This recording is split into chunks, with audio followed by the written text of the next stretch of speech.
स्वागत है आप सबका। ये वीडियो का पार्ट 2 है। पार्ट 1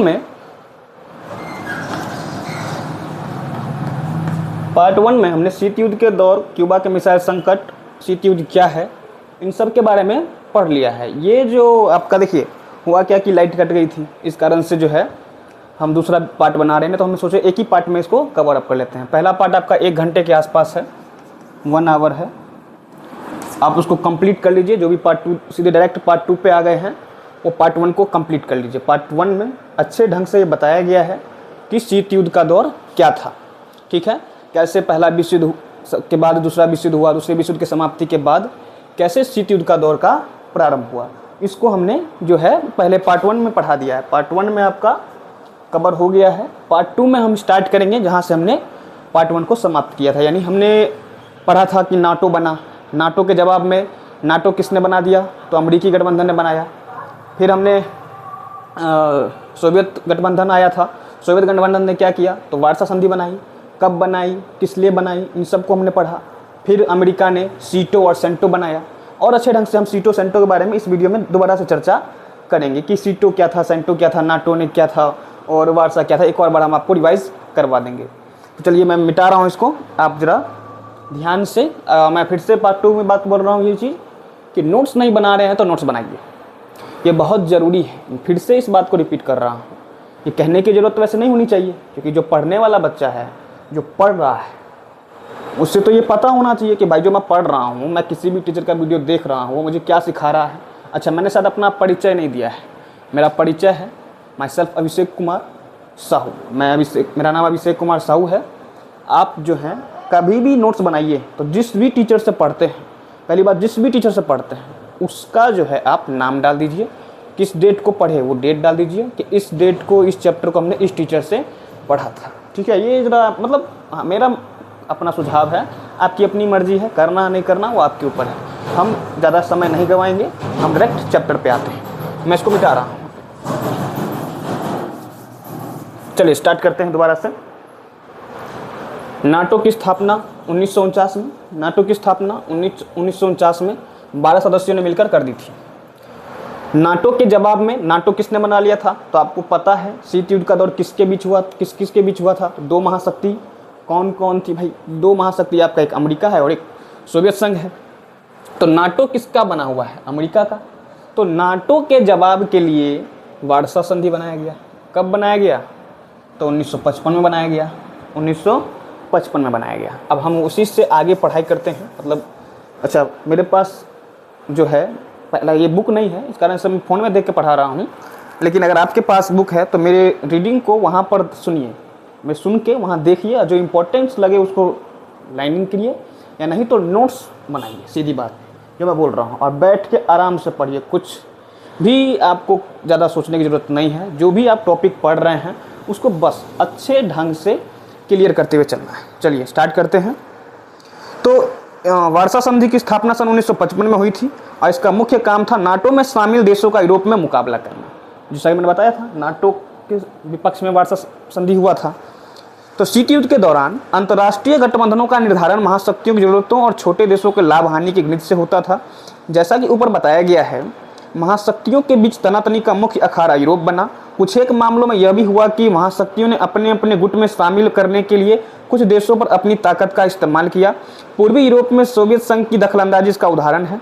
सोवियत संघ ने पूर्वी यूरोप में अपने प्रभाव का इस्तेमाल किया। अच्छा, मैंने ये पहले पढ़ा दिया है, पार्ट 1 में मैंने ये चीज़ पढ़ा दिया है कि कैसे सोवियत संघ ने जो है यूरोप में अपनी शक्ति का प्रयोग किया ताकि देश जो है उनके गुट में शामिल हो सके। ये सब मैंने पढ़ा दिया है। और सोवियत संघ अपने महाशक्ति होने का ज़्यादा प्रयोग कर रहा था, और अमेरिका भी कर रहा है। ऐसा नहीं अमेरिका नहीं कर रहा, अमेरिका भी कर रहा है। उसने संगठन बना लिया। उसने टोटल 3 संगठन बनाए हैं। 1949 में उसने क्या बना लिया, 1949 में उसने नाटो बना लिया। उसके जवाब में 1955 में वार्सा संधि बन गई। वार्सा संधि, तो वार्सा संधि के बनने के पश्चात ही इसने सीटो और सेंटो बना लिया। किसने सीटो सेंटो बनाया है, सीटो क्या किसने बनाया सर,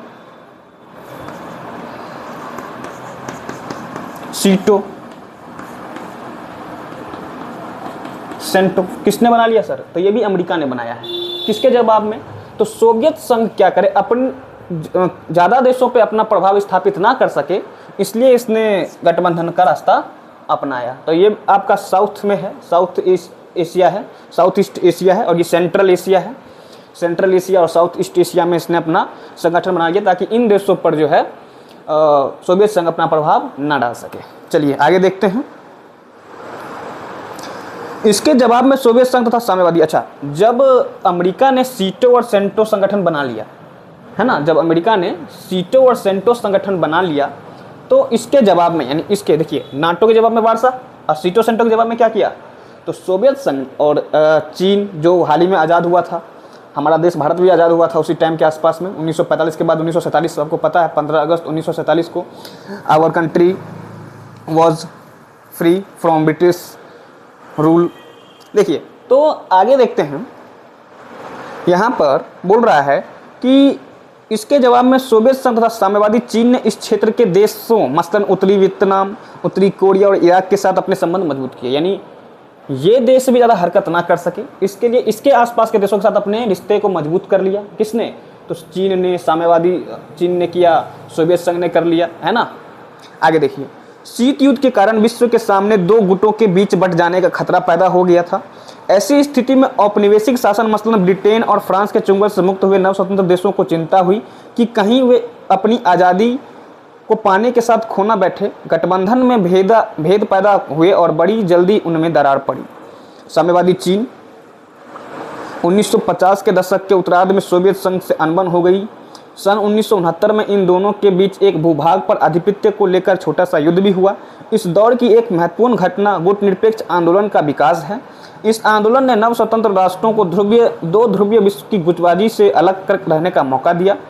आप यह सवाल पूछ सकते हैं कि आखिर महाशक्तियों को अपना गुट बनाने की जरूरत क्यों पड़ी। समझ रहे हैं क्या बोल रहा है इसने, ये जो बुक है, जो एनसीईआरटी की जो किताब है, आपको ये क्या समझाना चाह रहा है कि महाशक्तियों को आखिर गुट बनाने की आवश्यकता क्यों पड़ी। और शायद मैंने पार्ट 1 में इस बात को कहा भी था कि आप इसको बात को जानेंगे कि महाशक्तियों के लिए ये छोटे छोटे देश क्यों महत्वपूर्ण हैं, ये शायद मैंने बताया था।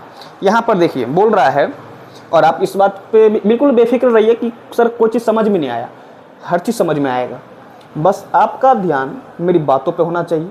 और मेरे पास देखिए, मैं फिर से वही बात बोल रहा हूँ, बोर्ड नहीं है, अब बोर्ड पे तो देख देख के पढ़ लेते, तो मैं तो यहाँ पे देख देख के पढ़ा रहा हूँ, बोल रहा हूँ खाली, और जो इम्पोर्टेंट है वो लिख के दे रहा हूँ, जो इम्पोर्टेंट है वो लिख के दे रहा हूँ। लेकिन आपके पास बुक है, अब बुक नहीं भी है तो सुनिए मैं क्या बोल रहा हूँ, अब कहानी को सुन के उस पर मंथन कीजिए, सोच विचार कीजिए कि सर ने ये क्या पढ़ा दिया है ना। आगे देखते हैं, हम बोल रहे हैं कि इन सब के बाद हमारे देश, जैसे हमारे देश कुछ नव स्वतंत्र देश थे, वो अपने आप को इस गुटबाजी से कैसे अलग रख पाए। तो एक नाम आपने पढ़ लिया, एक आंदोलन आपने पढ़ लिया जिसका नाम था गुट निरपेक्ष आंदोलन। और शायद मैंने शुरुआती वीडियो में, पार्ट 1 के वीडियो में ही ये बता दिया था कि ये आपके कुछ पॉइंट्स है, और इन पॉइंट्स पे आपको जो है ये चैप्टर समझना है। तो शायद कुछ पॉइंट्स कवर अप भी हो गए हैं और कुछ पॉइंट्स अब कवर अप करना बाकी रह गया है, जो हम सेकंड पार्ट में कर लेंगे। शायद ये वीडियो भी आपका 1 घंटे का होगा।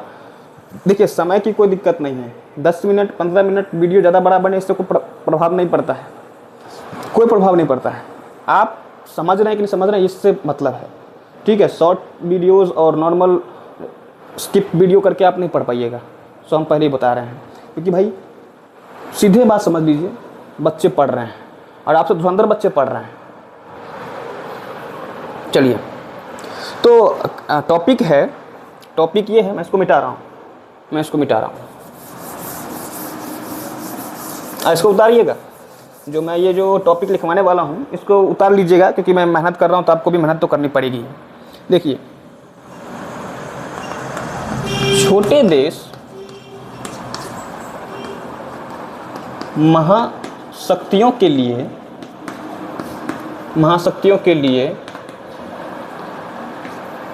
महत्वपूर्ण क्यों है, महत्वपूर्ण क्यों, इसको यहाँ पे मैं समझा रहा हूँ। देखिए, लिखा है बुक में, आप वहाँ भी पढ़ सकते हैं, मैं भी पढ़ रहा हूँ, आप वहाँ पे पढ़िएगा। देखिए, पहला बोल रहा है, अच्छा, अगर आप संसाधन के बारे में जानते हैं, संसाधन क्या है, तो जिस भी वस्तु का उपयोग होता है उसको संसाधन कहते हैं। तो किसी राष्ट्र के पास, किसी देश के पास संसाधन क्या हो सकता है। जैसे मान लीजिए कि कोई ऐसी जगह है जहाँ तेल बहुत है, तो उसके लिए संसाधन क्या है, उसका तेल है।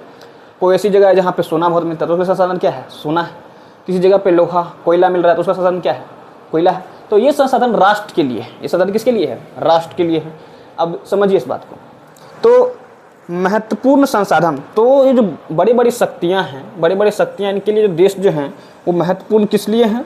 तो वो पहला है क,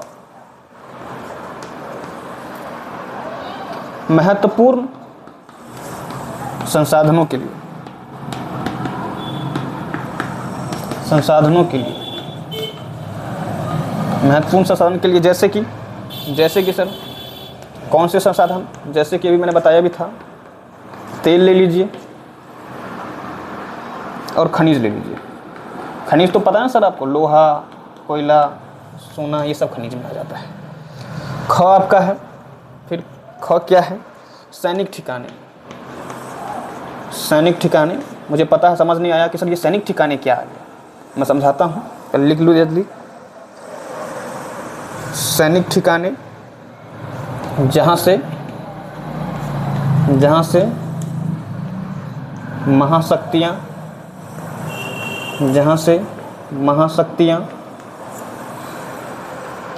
एक दूसरे पर नज़र रख सकें, एक दूसरे पर नज़र रखे या जासूसी करे, एक दूसरे की जासूसी कर सके। चलिए पहले इन टॉपिक्स को समझ लेते हैं। देखिए क्या बोल रहा है अभी। महत्वपूर्ण वही क्या है? महत्वपूर्ण भाई महाशक्तियों के लिए ये छोटे देश क्यों महत्वपूर्ण है? सीधी बात है, उनके पास महत्वपूर्ण संसाधन हो सकते हैं, तेल खनिज जैसे। दूसरा, अगर वो हमारे पास रहेंगे, वो हमारे दबदबे में रहेंगे, तो उनके ज़मीन पर हम क्या बना लेंगे? सैनिक ठिकाना बना लेंगे। अब वो देश अगर दूसरे देश के नज़दीक हैं तो उनकी गतिविधियों पर हम नज़र रख सकते हैं। इसके लिए अब उतारना चाहते हैं तो उतार लीजिए, वीडियो पॉज कर लीजिएगा, उतार लीजिए, मैं मिटा रहा हूँ।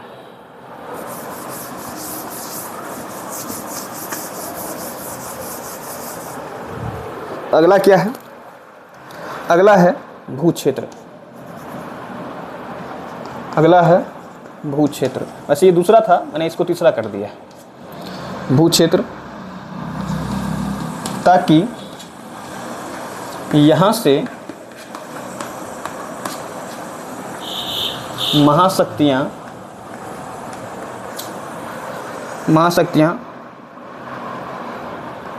अपने हथियारों का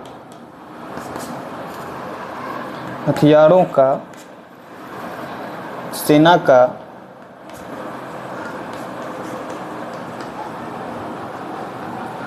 संचालन कर सके। अच्छा, इसको समझिए, ये भू क्षेत्र क्यों इतना इंपॉर्टेंट आ गया है? भू क्षेत्र में इंपॉर्टेंट क्यों हो गया? क्यूबा याद है आप लोगों को? क्यूबा में क्या बोला गया था? क्यूबा पे सैनिक ठिकाने और मिसाइलें तैनात कर दी गई थी। किसके द्वारा? सोवियत संघ के द्वारा। ये आपने पढ़ा था, अध्याय की स्टार्टिंग हमने क्यूबा से की थी। तो उस क्यूबा कोई अलग देश है, क्यूबा एक अलग द्वीप है जो सोवियत संघ से काफ़ी दूर है। तो वो क्षेत्र किस में शामिल था? सोवियत संघ में शामिल था। तो उसके क्षेत्र पे, यानी उसके भू क्षेत्र पर हमने क्या बना लिया? सैनिक ठिकाने बना लिए और अपने हथियारों को रख दिया, तैनात कर दिया। क्यों? क्योंकि अगर युद्ध की स्थिति उत्पन्न होती है तो हम सेना का और हथियारों का संचालन कहाँ से कर सके? उसी जगह से कर सके। इसलिए वो क्षेत्र वहाँ पे इंपॉर्टेंट बन जाता है। जैसे आप मान लीजिए इजराइल है, इजराइल कह रहे हैं, यूक्रेन है। अब यूक्रेन नाटो में शामिल हो जाए, अगर यूक्रेन नाटो में शामिल हो जाएगा तो ये क्या करेगा? अमेरिका क्या करेगा? अपने हथियार यूक्रेन को दे देगा, अपने परमाणु बम दे देगा कि भाई अगर कोई युद्ध की स्थिति होती है तो भाई तुम कर लेना हमला। अभी आप जानते हैं यूक्रेन के पास कोई परमाणु बम नहीं है। इस कारण से वो ज़्यादा ताकतवर कौन है? रूस है। ज़्यादा ताकतवर कौन है? रूस है। लेकिन एक ट्रीटी है, एक संधि है जिसके तहत ये बोला गया है कि परमाणु बम का प्रयोग नहीं किया जाएगा। ठीक है, चलिए आगे देखते हैं।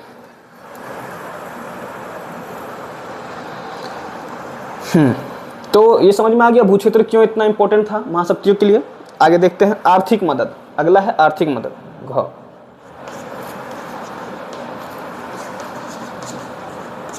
आर्थिक मदद, आर्थिक मदद।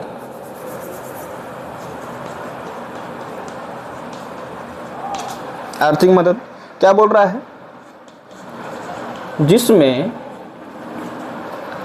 गठबंधन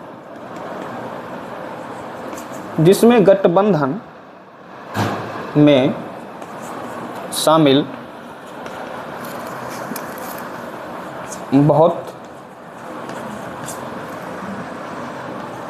से छोटे छोटे देश सैन्य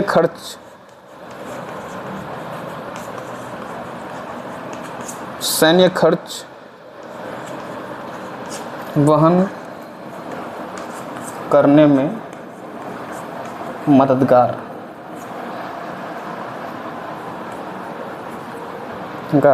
हो सकते थे।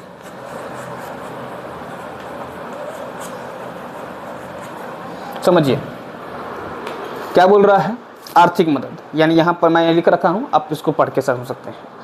आर्थिक मदद जिसमें गठबंधन में शामिल बहुत से छोटे छोटे देश सैन्य खर्च वहन करने में मददगार हो सकते हैं। समझ में आया? सैन्य खर्च मतलब क्या है? देखिए, कोई भी राज्य या कोई भी व्यक्ति कब ज़्यादा ताकतवर बनेगा? जब उसके पास सेना ज़्यादा होगी। क्या होगी? सेना ज़्यादा होगी। और सेना ज़्यादा किससे होगी? आर्थिक मदद से हो सकती है। अब बताइए भाई, अगर पैसा आप नहीं दे पाइएगा किसी को, तो भाई आपका साथ क्यों देगा, है ना? तो इसलिए छोटे छोटे देश इनके लिए इतना इम्पोर्टेंट बन गया था। चलिए आगे बढ़ते हैं। लिखना है, उतारना है, उतार लीजिए, बहुत ज़रूरी है, उतार लीजिए, पॉज करके उतार लीजिएगा, मैं मिटा रहा हूँ क्योंकि हमें आगे भी नोट्स बनाने हैं।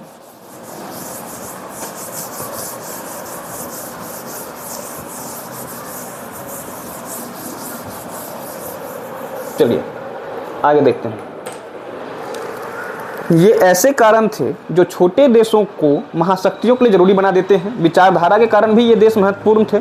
गुटों में शामिल देशों की निष्ठा से यह संकेत मिलता था कि महाशक्तियां विचारों का पारस्परिक युद्ध भी जीत रही हैं। गुट में शामिल हो रहे देशों के आधार पर वे सोच सकती थी कि उदारवादी लोकतंत्र और पूंजीवाद समाजवाद और साम्यवाद से कहीं बेहतर है, अथवा समाजवाद और साम्यवाद उदारवादी लोकतंत्र से और पूंजीवाद से अपेक्षा बेहतर है। यानी दोनों देश एक दूसरे को समझ सकती थी कि मेरी व्यवस्था बेहतर है और उनकी व्यवस्था बेहतर है। क्यों ऐसा क्यों सोचेगी भाई?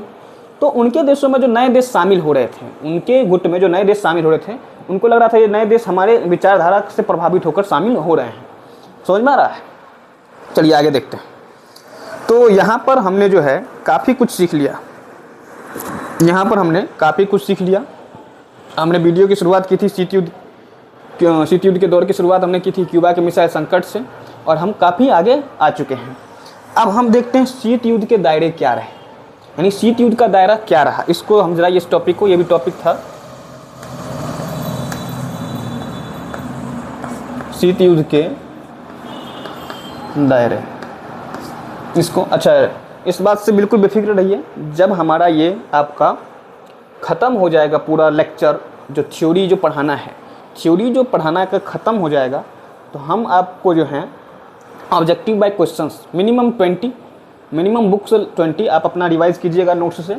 हम यहाँ पर तुरंत, ज़्यादा नहीं, तुरंत देंगे। यानी मान लीजिए 2 ऑप्शंस देंगे, ए और बी, ठीक है, 2 ऑप्शंस देंगे, ए या बी, या फिर आप डायरेक्ट भी अगर उत्तर लिख सकते हैं तो उत्तर लिख के दे दीजिएगा, तो लिख सकते हैं। तो उसका हम प्रैक्टिस आपको जरूर करवाएंगे। जितना भी चैप्टर यहाँ कंप्लीट होगा उसका प्रैक्टिस भी जरूर होगा। चलिए अब शीत युद्ध के दायरे क्या रहे भाई, जो भी कुछ हुआ होगा शीत युद्ध में वो समझाया जाएगा ना आपको। देखिए, शीत युद्ध के दौरान अनेक संकट सामने आए, जो आप जानते हैं कौन कौन से संकट भी थे। क्यूबा के जिस मिसाइल संकट से हमने इस अध्याय की शुरुआत की वह इनमें से एक था। शीत युद्ध के दौरान खूनी लड़ाइयाँ भी हुई, लेकिन यहाँ ध्यान देने की बात यह भी है कि इन संकटों और लड़ाइयों की परिणति तीसरे विश्व युद्ध के रूप में नहीं हुई। आपको पता है, मैंने कई सारी घटनाएं बताई थी जिसमें लगा था, यानी क्यूबा का जो मिसाइल संकट था वो चरम पर था, लेकिन विश्व युद्ध तो नहीं हुआ, है ना, तीसरा विश्व युद्ध नहीं हुआ। कई सारी जगह पे, मैंने पहले भी वीडियो पार्ट 1 में बोल रखा है कि कई सारी जगहों पर होने की संभावना थी युद्ध, लेकिन टला। क्यों टला? तो अपरोध की स्थिति को अपनाते हुए दोनों शक्तियों ने अपरोध की स्थिति को अपनाते हुए क्या किया? युद्ध को टाल दिया। आगे देखते हैं। इन संकटों और लड़ाइयों की परिणति तीसरे विश्व युद्ध का रूप नहीं लिया। दोनों महाशक्तियां कोरिया, बर्लिन, कांगो और कई अन्य जगहों पर सीधे सीधे मुठभेड़ की स्थिति उत्पन्न हुई थी। यानी देखिए, कोरिया में कब हो गया था? तो 1950-53। बर्लिन में कब हुआ? 1958-62। कांगो में कब हुआ? तो 1960 के दशक के शुरुआत में ही, यानी 61-62 मान लीजिए, शुरुआत बोल रहा है तो 65 से पहले मान लेते हैं। तो अन्य जगहों पर सीधे मुठभेड़ की स्थिति उत्पन्न हुई, यानी लगा कि वहाँ पे मुठभेड़ हो रहा है, उत्पन्न हुई थी, ये बताया गया है बुक में। स्थिति आ चुकी थी, संकट गहराता गया क्योंकि दोनों में से किसी कोई भी पक्ष हटने को तैयार नहीं था। जब हम शीत युद्ध के दायरे की बात करते हैं तो हमारा आशय ऐसे क्षेत्र से होता है जहां विरोधी खेमे में बटे देश के बीच संकट के अवसर आए, युद्ध हुए या इनके होने की संभावना बनी, लेकिन बातें एक हद से ज़्यादा नहीं बढ़ी। समझ रहे क्या बोल रहा हूँ मैं? समझिए इस बात को कि मान लीजिए एक बॉर्डर है, इसको ज़रा समझाने के मुझे उदाहरण पेश करना पड़ेगा। क्या है समझ, मान लीजिए कि चीन का और हमारा बॉर्डर है, ठीक है, चीन का और हमारा बॉर्डर है। तो चीन ने क्या किया, फेंसिंग तार कुछ मीटर हमारे आगे बढ़ा दिया, कुछ मीटर बढ़ा दिया। तो अगर हमारे सैनिक इस चीज़ को देखेंगे तो विरोध करेंगे। तो वहाँ पर विरोध किया और हमारे सैनिक ने मान लीजिए क्या किया, फेंसिंग तार उखाड़ के फेंक दिया और उसको वापस से वहीं पर लगा दिया जहाँ पे वो पहले से था। तो इससे क्या हुआ, चीन ने इसके विरोध में कुछ गतिविधि करेगा, बिल्कुल करेगा। तो ऐसा लग रहा है ना कि अब लड़ाई होने वाली है गर्मा गर्म। तो ऐसा समझिए उनके बीच युद्ध हुआ किससे, तो केवल हाथों से। समझना है, बस ये समझाने के लिए, हाथों से हुआ। ये हुआ नहीं होगा, समझ लीजिए कई जगह हुआ है, कई 1962 में हुआ था चीन के साथ, लेकिन बाद में हम उसको कवर अप करेंगे, स्वतंत्र भारत की राजनीति में कवर अप करेंगे। यहाँ पर हम विश्व राजनीति में हैं। तो इसको सिर्फ समझना है, स्थिति को सिर्फ समझना है कि ये क्या चल रहा है। तो वहाँ पर उन दोनों ने लात घूंसे से लड़ा, लेकिन बम, टैंक और गोलियों से उस युद्ध को नहीं लड़ा। तो एक मुठभेड़ के बाद उन्होंने देख लिया कि भाई भारत की सेना या चीन की सेना दोनों है, युद्ध हो सकता है, इसलिए चीन ने अपनी उस मनमानी को रोका और वापस से वहीं पे बैठ गया। समझ गया इस बात को? यहाँ समझ लिया। तो दोनों ने युद्ध का खतरा मोल नहीं लिया, वही चीज़ है। चलिए आगे देखते हैं। तो गहराता गया क्योंकि दोनों में से कोई भी पक्ष हटने को तैयार नहीं था। लेकिन जब हम शीत युद्ध के दायरे की बात करते हैं तो हमारा आशय ऐसे क्षेत्र से होता है जब विरोधी खेमे में बटे देशों के बीच संकट के अवसर आए, लेकिन युद्ध मोल किसी ने नहीं लिया। ठीक है, आगे देखते हैं। युद्ध हुए या होने की संभावना बनी, लेकिन युद्ध नहीं हुआ। कोरिया, वियतनाम और अफगानिस्तान जैसे कुछ क्षेत्रों में व्यापक जनहानि हुई। ये जितने भी नाम मैं बोल रहा हूँ इन सबको याद रखिएगा।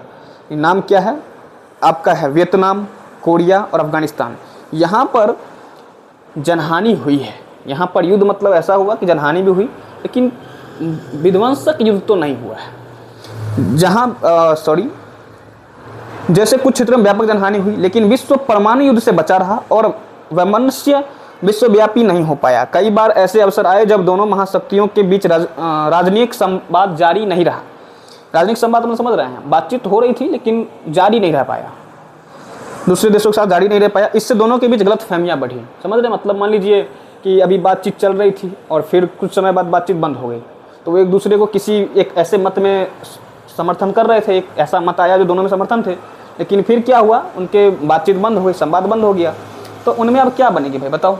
गलत फहमी। समझ रहे हैं ना? गलत फहमी का मतलब क्या? मान लीजिए आप अपने दोस्त से बात कर रहे हैं और अचानक फ़ोन काट देता है, रख देता है, तो आपके मन में चलेगा भाई ये वो, ऐसे ही दोनों के बीच में ऐसा चला, गलतफहमियां उत्पन्न हो गई। तो ऐसे कई मौके आए जब शीत युद्ध के संघर्षों और कुछ गहन संकटों को टालने में दोनों गुटों से बाहर के देशों ने कारगर भूमिका निभाई। इस संदर्भ में गुट निरपेक्ष देशों की भूमिका को नहीं भुलाया जा सकता। अच्छा देखिए, बार बार अब इसमें गुट निरपेक्षता आएगा, इसमें जो है गुट निरपेक्ष आएगा, इसको समझेंगे गुट निरपेक्ष को बाद में। अभी हम थोड़ा इसको समझ लेते हैं क्या हुआ यहाँ पे, इनकी गलतफहमियां का क्या हुआ। तो ऐसे कई मौके आए जब शीत युद्ध के संघर्षों और कुछ गहन संकटों को टालने में दोनों गुटों से बाहर के देशों ने, समझ रहे हैं, दोनों गुटों के बाहर के देश, अब तक भारत किसी गुट में शामिल नहीं है, चीन किसी गुट में शामिल नहीं है। चीन भी तो 1949 में आज़ाद हुआ था, है ना, चीनी क्रांति के तहत। तो ऐसे कई मौके आए जब शीत युद्ध को टालने में उनके गुटों के बाहर के देशों ने कारगर भूमिका निभाई। और इसी संदर्भ में किसने सबसे ज़्यादा भूमिका निभाई है? तो गुट निरपेक्ष आंदोलन ने भूमिका निभाई है। ठीक है, चलिए हमने एक और चीज़ कहा था, हमने टॉपिक में डाला था शीत युद्ध का घटनाक्रम। क्या डाला था हमने? शीत युद्ध का घटनाक्रम। इस टॉपिक को हम वीडियो के लास्ट में करेंगे। इस टॉपिक को जो है, ये शीत युद्ध का घटनाक्रम जो है, यानी शीत युद्ध में कौन कौन सी घटना हुई, जैसे अगर आप समझ रहे हैं घटना क्या है, मतलब मान लीजिए क्यूबा संकट शीत युद्ध का घटना था, नाटो की स्थापना ये घटना है, सीटो सेंटो घटना है, वार्सा संधि हुआ घटना है, ये सब घटनाक्रम है ना। चलिए आगे देखते हैं। गुट निरपेक्ष आंदोलन के प्रमुख नेताओं में एक जवाहरलाल नेहरू भी थे। अगर पूछ लिया जाए प्रश्न कि गुट निरपेक्ष आंदोलन में एक प्रमुख नेता कौन थे, तो जवाहरलाल नेहरू भी शामिल थे उनमें से। अगर ऑप्शंस में आए तो आप देख लिए। नेहरू ने उत्तरी और दक्षिणी कोरिया के बीच मध्यस्थता में महत्वपूर्ण भूमिका निभाई। यानी उत्तरी कोरिया दक्षिण कोरिया की मध्यस्थता में किसने भूमिका निभाई है? तो यहाँ पे बोल रहा है भारत ने भूमिका निभाई। कांगो संकट में संयुक्त राष्ट्र संघ के महासचिव ने प्रमुख मध्यस्थता की भूमिका निभाई। अच्छा, ये समझ लीजिए, ये संयुक्त राष्ट्र संघ आ गया है। आप समझिए, संयुक्त राष्ट्र संघ क्या? यूएनओ है, यूएनओ है, यूनाइटेड नेशन ऑर्गेनाइजेशन, संयुक्त राष्ट्र संघ। इसके बारे में पढ़ेंगे, बहुत आगे पढ़ेंगे। बस आप थोड़ा नामों पर बस याद रखिएगा कि ये सर ये यूनाइटेड नेशंस क्या है ना, नामों को थोड़ा याद रखना है। आगे देखते हैं। अंततः यह बात उभरकर सामने आती है कि महाशक्तियों ने समझ लिया था कि युद्ध को हर हालत में टालना जरूरी है। इसी समझ के कारण दोनों महाशक्तियों ने संयम बरता और अंतर्राष्ट्रीय मामलों में जिम्मेदारी भरा बर्ताव किया। शीत युद्ध एक क्षेत्र से दूसरे क्षेत्र की तरफ सरकता गया और इसमें संयम का तर्क ही काम कर रहा था। यानी संयम यानी अवरोध का तर्क ही काम कर रहा है अभी भी, है ना। युद्ध नहीं हो सकता है। हालांकि शीत युद्ध के दौरान दोनों ही गठबंधनों के बीच प्रतिद्वंद्विता समाप्त नहीं हुई थी। इसी कारण एक दूसरे के प्रति शंका की हालत में दोनों गुटों ने भरपूर हथियार जमा किए। यानी गलतफहमी, शंका, वही बताया गया है। दोनों गुट जानते हैं हम कैसे थे, महाशक्ति बनना चाहते थे। तो दोनों के गलतफहमी और शंका के कारण इन्होंने सबसे ज़्यादा जो जिस पर अपना आर्थिक स्थिति बनाया, मतलब आर्थिक स्थिति नहीं कह सकते हैं, यानी अपना धन जो खर्च किया है वो किया है हथियारों पर। हथियार जमा करने पर इन दोनों ने काफ़ी ज़्यादा खर्च किया है। देखिए, तो इन दोनों गुटों ने भरपूर हथियार जमा किए और लगातार युद्ध के लिए तैयारी करते रहे। हथियारों के बड़े जखीरों को युद्ध से बचे रहने के लिए जरूरी माना गया। दोनों देश लगातार इस बात को समझ रहे थे कि संयम के बावजूद युद्ध हो सकता है। दोनों पक्षों में से कोई भी दूसरे से हथियारों की संख्या को लेकर गलत अनुमान लगा सकता था। दोनों गुट एक दूसरे की मंशा को समझने में भूल कर सकते थे। इसके अतिरिक्त सवाल यह भी था कि कोई परमाणु दुर्घटना हो गई तो क्या होगा, है ना। थोड़ा इस पूरे टॉप लाइंस को जो मैंने रीडिंग कर दी है इसको समझ लेते हैं। क्या बोल रहा है, मान देखो, सीधे बोल रहा है कि उन दोनों के बीच शंका, उन दोनों ये समझते थे कि युद्ध की स्थिति उत्पन्न हो सकती है। इसलिए उनके मन में शंका थी कि हम एक दूसरे के हथियार का अनुमान गलत लगा लेंगे। इसलिए वो दोनों क्या कर रहे हैं, तो हथियारों की होड़ कर रहे हैं, यानी इकट्ठा करते जा रहे हैं, जमा कर रहे हैं। और ये भी बोल रहा है कि मान लीजिए अगर किसी के द्वारा या बाई चांस यानी गलती से ही किसी सैनिक के द्वारा या किसी शरारती सोच के द्वारा अगर गलती से कोई परमाणु बम गिरा दिया गया तो क्या होगा, इसका परिणाम क्या होगा। कैसे बताया जाएगा कि ये गलती थी, कोई जानबूझकर कोई हमला का संकेत नहीं था ये, लेकिन परमाणु बम गिराया गया है। परमाणु बम कोई आम बात तो है नहीं, है ना, कोई एक दो गोली तो है नहीं। आगे देखते हैं। तो चला दे तो क्या होगा, अगर परमाणु हथियार के कारण कोई दुर्घटना हो जाए तो क्या होगा। ऐसी दुर्घटना का शिकार हुए देश के नेताओं को कैसे पता चलेगा कि यह शत्रु का षड्यंत्र नहीं अथवा दूसरी तरफ से कोई मिसाइल नहीं दागी गई है, बल्कि यह एक महज एक दुर्घटना है। समझ रहे हैं। तो राजनीति में और खास करके अंतर्राष्ट्रीय राजनीति में देखिए दो हैं, एक स्थानीय राजनीति है ना, राष्ट्र राजनीति, और अंतर्राष्ट्रीय राजनीति। तो अंतर्राष्ट्रीय राजनीति में ये कैसे सुलझाया जाएगा, वही बात है। तो उसके लिए भी बहुत सारे ऑर्गेनाइजेशन बनाए गए हैं, गलतफहमी को दूर करने के लिए भी ऑर्गेनाइजेशन बनाए गए हैं। ये हम पढ़ेंगे जब हमें बताया जाएगा कि अंतर्राष्ट्रीय संगठन की आवश्यकता क्यों है, उसमें हम समझेंगे इस बात को। चलिए आगे देखते हैं। अभी हम जो हैं शीत युद्ध का घटनाक्रम नहीं देख रहे हैं, उसको हम पूरा देखिए, मैं लिखवाऊंगा नहीं क्योंकि ऑलरेडी इसमें लिखा गया है। आपके पास बुक्स हैं तो नोट्स बना लीजिए, ठीक है, वहाँ पे आप नोट्स बना लीजिए। मैं बस रीडिंग कर दूंगा, अगर मैं उस टाइम पे बहुत आराम से बोलूँगा। अगर आपको लिखने का मन हो तो आप बोल कर ही वहाँ पर, मतलब मैं बोलूँगा, आप वहाँ पे लिख लीजिएगा। इसको अंतिम में हम पढ़ेंगे। चलिए आगे देखते हैं। इस कारण समय रहते अमेरिका और सोवियत संघ ने कुछ एक परमाणविक और अन्य हथियारों की सीमित या समाप्त करने के लिए आपस में सहयोग करने का फैसला किया। समझ रहे हैं क्या बोला, यानी जो परमाणविक यानी परमाणु हथियार के लिए उन्होंने कुछ चीज़ों के लिए सहमति जाहिर करने का सोचा। किसने, अमेरिका ने भी और सोवियत संघ ने भी, क्योंकि यही दो महाशक्ति हैं। आगे देखते हैं क्या बोल रहा है।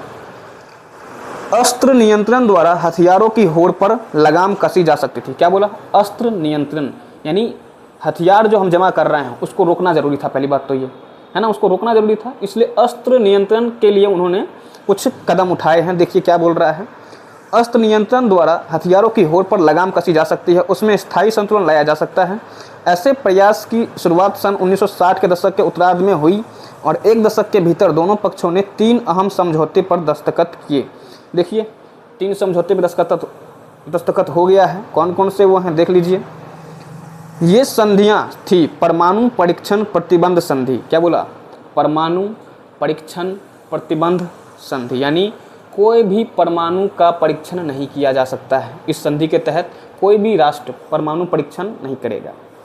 दूसरा क्या बोल रहा है, परमाणु अप्रसार संधि, यानी परमाणु अप्रसार का मतलब है अब जिसके पास जितने परमाणु बम है वो उतने परमाणु बम ही रखेगा, उससे ज़्यादा परमाणु बम वो तैयार नहीं करेगा। ये संधि ये है। अगला क्या है, परमाणु प्रक्षेपास्त्र परिसीमन संधि, एंटी बैलिस्टिक मिसाइल ट्रीटी, यानी इस संधि के तहत कोई भी देश जो है जिसके पास परमाणु बम नहीं है वो परमाणु बम तैयार नहीं कर सकता, यानी परमाणु बम रखने की उसकी इजाज़त नहीं देता इस संधि के तहत। आगे देखते हैं। इसके बाद महाशक्तियों ने अस्त्र परिसीमन के लिए वार्ताओं के कई दौरे किए और हथियारों पर अंकुश रखने के लिए अनेक संधियाँ की, यानी अब हथियारों को जो है ज़्यादा होड़ ना की जा सके इसके लिए उन्होंने कई सारी संधियाँ पे की। 3 संधियाँ आपको मैंने बता दिया है, आप 3 संधियों को अच्छे से ये पढ़ लीजिएगा जो 3 संधियाँ आपकी दी गई है। ठीक है, मैं एक और बार रिपीट कर देता हूँ आपके लिए। 3 संधियाँ हुई थी, दोनों देश अपने परमाणविक हथियारों को ज़्यादा से ज़्यादा बढ़ावा नहीं दे, इसके लिए 3 संधियाँ हुई। कौन कौन है? पहला था परमाणु परीक्षण प्रतिबंध संधि, यानी परमाणु का परीक्षण नहीं करना है। दूसरा परमाणु अप्रसार संधि। तीसरा परमाणु प्रक्षेपास्त्र परिसीमन संधि। ठीक है, आगे देखते हैं। 2 ध्रुवीयता को चुनौती गुट निरपेक्षता। अब ये सारी घटना हो चुकी है, दोनों महादेश नहीं लड़े, उन्होंने कई सारी संधियां भी कर ली है ना।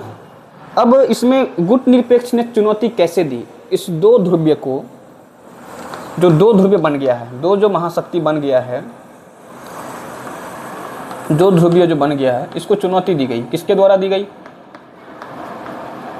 भाई? तो गुट निरपेक्ष के द्वारा दी गई, गुट निरपेक्षता के द्वारा दी गई, चुनौती दी गई है। इसमें अहम भूमिका निभाने वाले कौन नेता हैं? तो जवाहरलाल नेहरू हैं। चलिए देखते हैं, अब हमारी इसमें बात आएगी।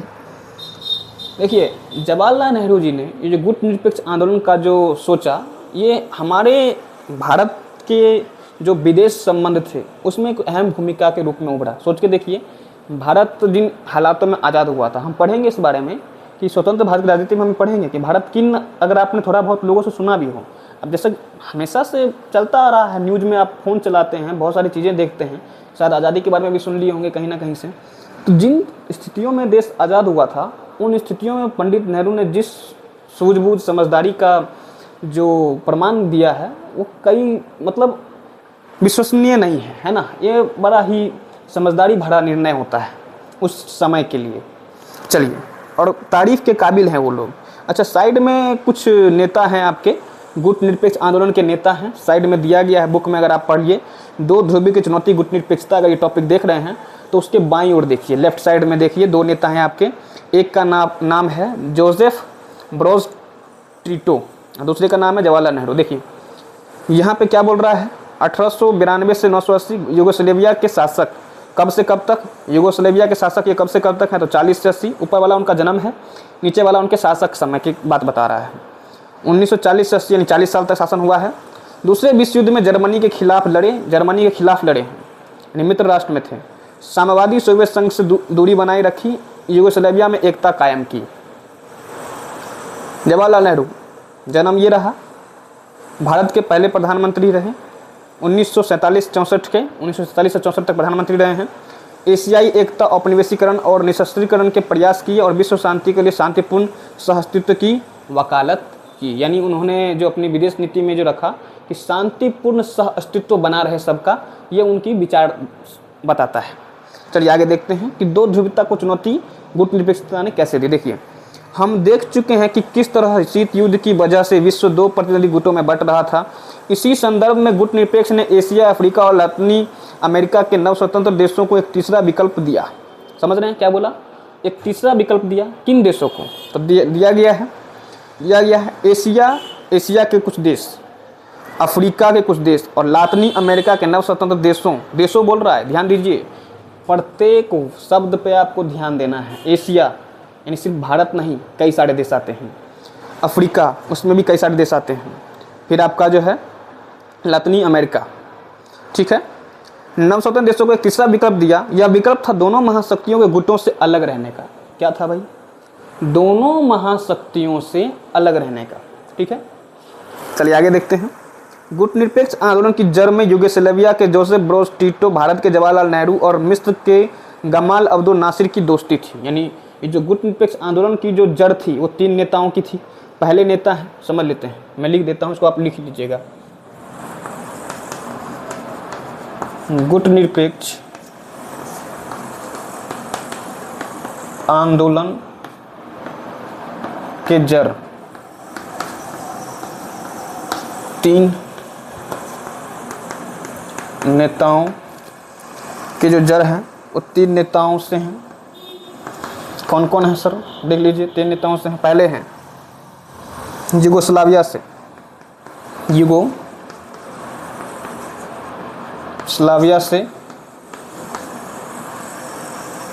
यूगोस्लाविया से हैं Joseph Broz Tito.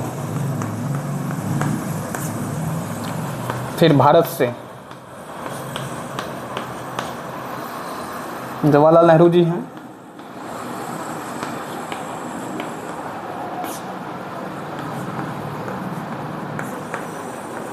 Jawaharlal Nehru ji हैं। और मिस्र तो जानते हैं ना, इजिप्ट। मिस्र से गमाल अब्दुल नासिर।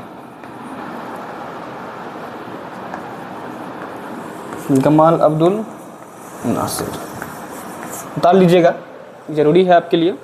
इन सब चीज़ों को समझना ज़रूरी है, क्योंकि गुटनिरपेक्षता से कई सारे सवाल आपके पूछे जाते हैं, क्योंकि जो इम्पोर्टेंट है उससे तो सवाल आएगा ही आएगा। तो यूगोस्लाविया से कौन थे जो गुटनिरपेक्ष आंदोलन के जो जड़ जहाँ से निकली है, तो जोसेफ ब्रोज टिटो हैं। भारत से जवाहरलाल नेहरू जी हैं और मिस्र से गमाल अब्दुल नासिर है। चलिए आगे देखते हैं। उतार लीजिएगा, मैं मिटा रहा हूँ, वीडियो पॉज करके उतारिएगा।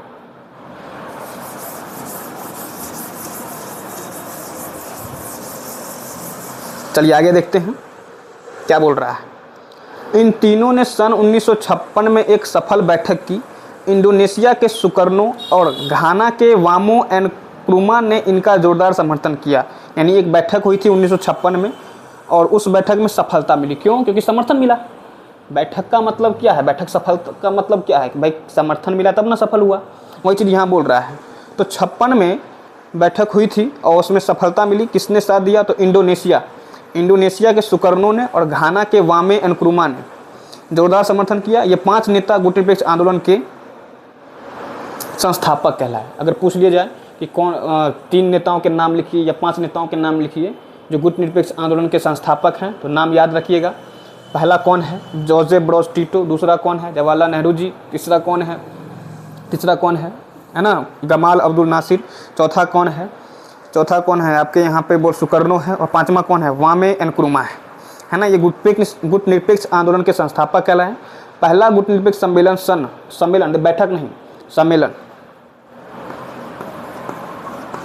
पहला गुटनिरपेक्ष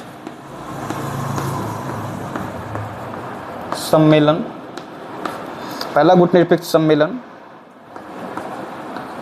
सन 1961 में कहाँ हुआ था? बेलग्रेड में हुआ था।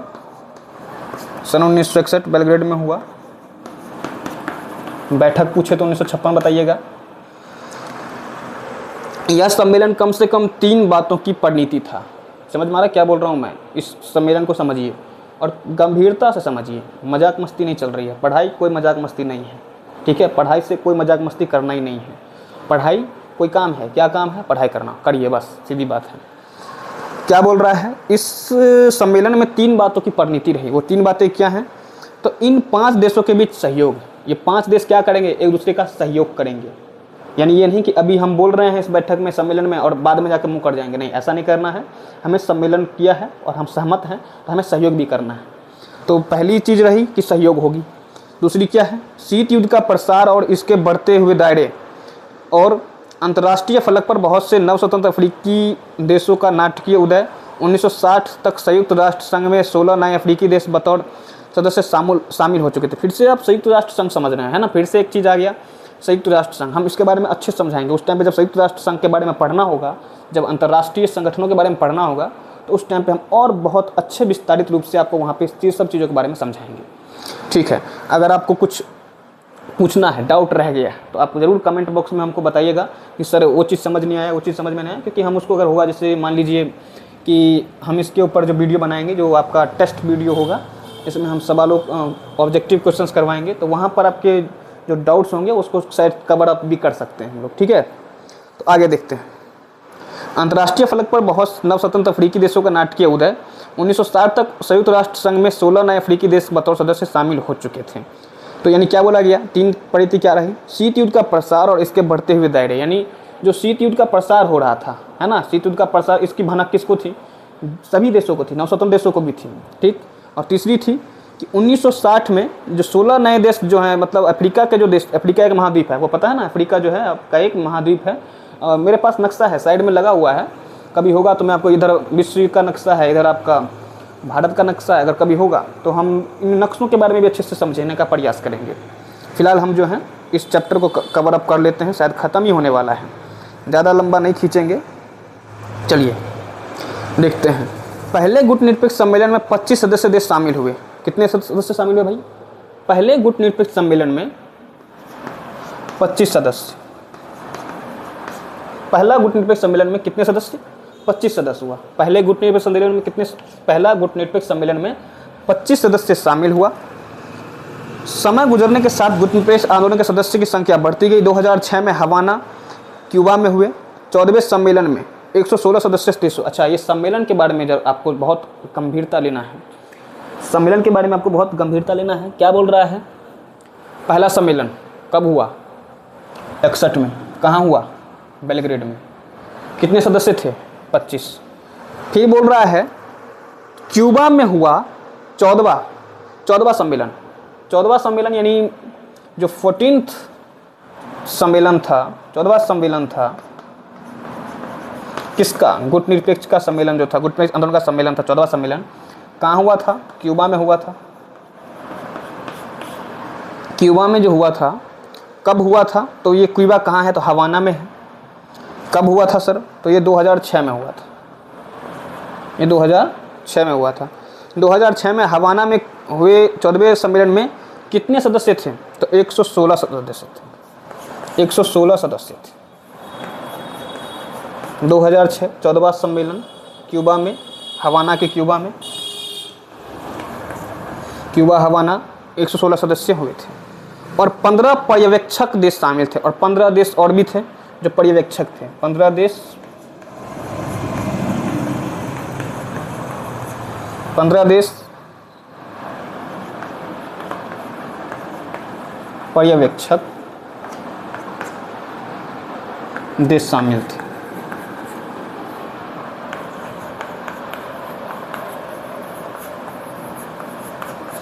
ठीक है, आगे देखते हैं। जैसे जैसे, अच्छा इसको उतार लीजिएगा, अगर उतारने की इच्छा हो तो उतार लीजिएगा, मैं मिटा रहा हूँ क्योंकि हमें आगे भी नोट्स बनाते रहना है, इस कारण से। बिल्कुल आराम से पढ़िए, कोई दिक्कत नहीं है। देखिए, जैसे जैसे गुटनिरपेक्ष आंदोलन एक लोकप्रिय अंतर्राष्ट्रीय आंदोलन के रूप में बढ़ता गया, तो देखिए ये एक तीसरा विकल्प के रूप में उभरता गया। ये जो आंदोलन है, ये तीसरा विकल्प बनता चला गया।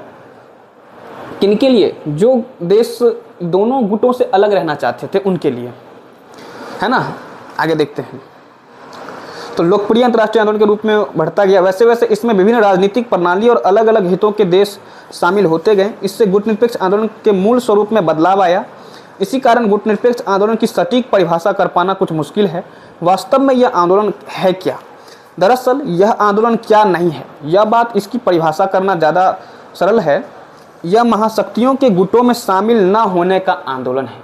मतलब अगर साधारण रूप में इस आंदोलन को परिभाषित कर दे, है ना, इसको साधारण रूप में अगर परिभाषित कर दें तो सीधा मतलब गुट निरपेक्ष का, निरपेक्ष मतलब किसी में शामिल ना होना, है ना, और गुट मतलब किसी गुट में शामिल ना होना। तो गुट निरपेक्ष का मतलब है कि किसी भी देश में शामिल ना होना। ठीक है, सीधा रूप में अगर यहाँ पे जो परिभाषा आपके सामने दी गई है वो यही है कि किसी महाशक्ति के गुट में शामिल ना होना, यही है होने का आंदोलन। कि हम आंदोलन कर रहे हैं, हम इसमें शामिल नहीं होना चाहते हैं और आपसे हम रिश्ते खराब भी नहीं करना चाहते हैं।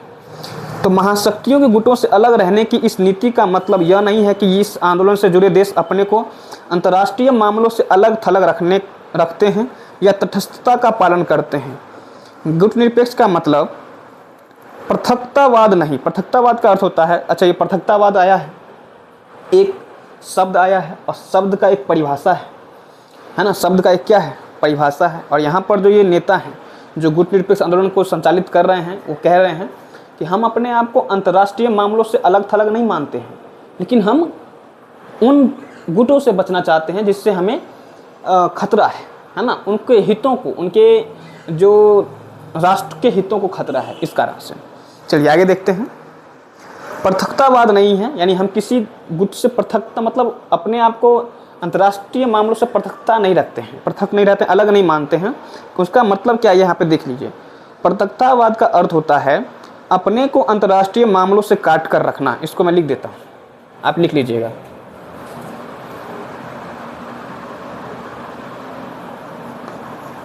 पृथकतावाद ये था है, तावाद का अर्थ है होता है अपने को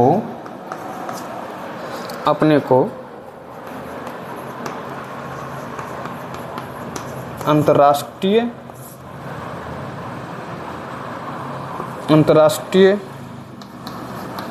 मामलों से काट कर रखना। लेकिन ये कह रहे हैं कि हम पृथकतावाद नहीं है, हम अपने आप को अंतर्राष्ट्रीय मामलों से अलग करके नहीं मानते हैं। इनका कहना यह है, गुटनिरपेक्ष आंदोलनों का कहना है। 1787 में अमेरिका में स्वतंत्रता की लड़ाई हुई थी। इसके बाद से पहले विश्व युद्ध की शुरुआत तक अमेरिका ने अपने को अंतर्राष्ट्रीय मामलों से अलग रखा। अच्छा, ये जो बोल रहा है इसको समझना है, ये जो लाइन आपके इसमें आया है 1787, क्या बोल रहा है? 1787 में अमेरिका में स्वतंत्रता की लड़ाई हुई थी। यानी जैसे हमारे यहाँ पर लड़ाई तो स्वतंत्रता के लिए कई बहुत पहले स्टार्ट हुआ था। ऐसे अगर कह दें तो 1757 आज़ादी कब मिली? 1947। पहली लड़ाई जो हमारे नवाब सिराजुद्दौला ने लड़ा था, है ना, बंगाल के नवाब थे सिराजुद्दौला, वो जो कंपनी के मनमानी को देखकर और उनके बढ़ती हुई ताकत को देखकर, है ना, उस युद्ध में हुआ था प्लासी का। लेकिन वहाँ पर जो है युद्ध हार गए। क्यों हार गए भाई? तो सिराजुद्दौला के सेनापति, है ना, सिराजुद्दौला के सेनापति थे, है ना, मीर जाफ़र, उसने क्या कर दिया? गद्दारी कर दिया, सेना में शामिल नहीं हुआ। तो सेना की टुकड़ियों को लेकर आया ही नहीं। और जब सेना की टुकड़ी लेकर नहीं आया तो सेना कम पड़ गई, और सेना कम पड़ गई तो वहाँ जो सेना, जो विपक्ष अंग्रेज की सेना थी वो ज़्यादा हो गई। वहाँ पे इन्होंने हरा दिया इनको। तो पहली लड़ाई हम हार गए। तो फिर 57 के बाद क्या हुआ? वैसे हम भटकेंगे नहीं, हम इसी पर रहेंगे। हमारा जो मेन है शीत युद्ध का दौर, हम उसी पर रहने वाले हैं, ज़्यादा भटकना नहीं है हमको। क्या हुआ आप सबको पता है कि उससे लेकर 1947 तक हमारा संघर्ष चलता ही रहा। 1857 का भी हुआ था क्रांति, आप सबने पढ़ रखा होगा, और इसमें भी पढ़िएगा।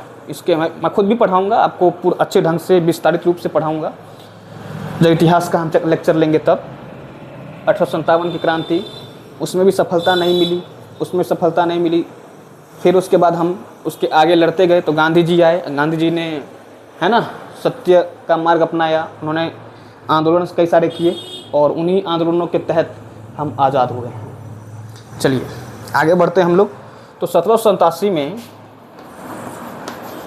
अमेरिकी स्वतंत्रता की लड़ाई चल रही थी, है ना, और उसने स्वतंत्रता के बावजूद विश्व से अपने आप को अलग रखा था। स्वतंत्रता मिलने के बाद उसने विश्व को अपने आप से क्या रखा था? अलग रखा था। यहाँ पे ये बोला जा रहा है, आगे देखते हैं। अमेरिका ने अपने आप को अंतर्राष्ट्रीय मामलों से अलग रखा। उसने पृथकतावाद की विदेश नीति अपनाई थी। इसके विपरीत गुटनिरपेक्ष देशों ने, जिसमें भारत भी शामिल है, शांति और स्थिरता बनाए रखने के लिए प्रतिद्वंदी गुटों के बीच मध्यस्थता में सक्रिय भूमिका निभाई। गुटनिरपेक्ष देशों की ताकत की जड़ उनकी आपसी एकता और महाशक्तियों द्वारा अपने अपने खेमे में शामिल करने के पुरजोर कोशिश के बावजूद ऐसे किसी खेमे में शामिल न होने के उनके संकल्प में है। यानी जो महाशक्तियाँ जो हैं, वो जो देशों को अपने में शामिल कर रहे हैं, तो गुटनिरपेक्ष का सीधा रूप है कि हम किसी भी महाशक्तियों में शामिल नहीं होना चाहते और उनसे अलग भी नहीं रहना चाहते, है ना। इसी को प्रत्यक्षतावाद कह सकते हैं आप लोग। चलिए, तो प्रत्यक्षतावाद कौन था? अमेरिका था। गुटनिरपेक्ष आंदोलन के देश प्रत्यक्षतावाद नहीं है, ठीक। गुटनिरपेक्षता का अर्थ है तटस्थता का धर्म, निभाना भी नहीं है। तटस्थता का अर्थ है, देखिए यहाँ पे बड़े बड़े शब्द थे आपके, तटस्थ था, पृथकतावाद था, है ना, पृथकवाद था, इसको समझना है। युद्ध में शामिल ना होने की नीति का पालन करना, यानी तटस्थता का मतलब है युद्ध में शामिल, यानी मान लीजिए कोई युद्ध कर रहा है, कोई युद्ध कर रहा है, हम मुंह देख रहे हैं उसका, है ना, अपने कुछ नहीं कर रहे हैं, हम मुंह देख रहे हैं, अब पता चल रहा है कि वो गलत कर रहा है, ये कमज़ोर है, इसका समर्थन करना चाहिए लेकिन हम कर नहीं रहे, तो ये तटस्थता हो गया, लेकिन हमें समर्थन वहाँ पे करना है इसको। तो यहाँ पे युद्ध में नीति शामिल ना करना, नीति का पालन ना करना, तटस्थता की नीति का पालन करने वाले देश के लिए यह जरूरी ही नहीं है कि वह युद्ध को समाप्त करने में मदद करे। ऐसे देश युद्ध में संलग्न नहीं होते हैं और ना युद्ध के किसी सही गलत के होने के बारे में कोई उनका पक्ष होता है। समझ रहे हैं? जो देश क्या कर रहे हैं, तटस्थता का पालन कर रहे हैं, तो पहली बात तो वो युद्ध नहीं कर रहे हैं और युद्ध के परिणामों पे अपनी पक्ष भी नहीं देते हैं, इनका मानना ये है। आगे देखते हैं। दरअसल कई कारणों से गुटनिरपेक्ष देश, जिसमें भारत भी शामिल है, युद्ध में शामिल हुए हैं। इन देशों ने दूसरे देशों के बीच युद्ध को होने से टालने के लिए काम किया है और हो रहे युद्धों के अंत के लिए प्रयास किए हैं। यानी मान लीजिए क्या बोला कि कोई युद्ध हो रहा है तो उनको टालने का क्या किया, प्रयास किया, जिसमें भारत ने भूमिका निभाई है। फिर बोल रहा है हो रहे युद्ध के अंत के लिए प्रयास किया, यानी देखिए जो हो रहे हैं युद्ध उसका अंत करने का प्रयास किया और जो होने वाले युद्ध उसको टालने का प्रयास किया, ठीक है।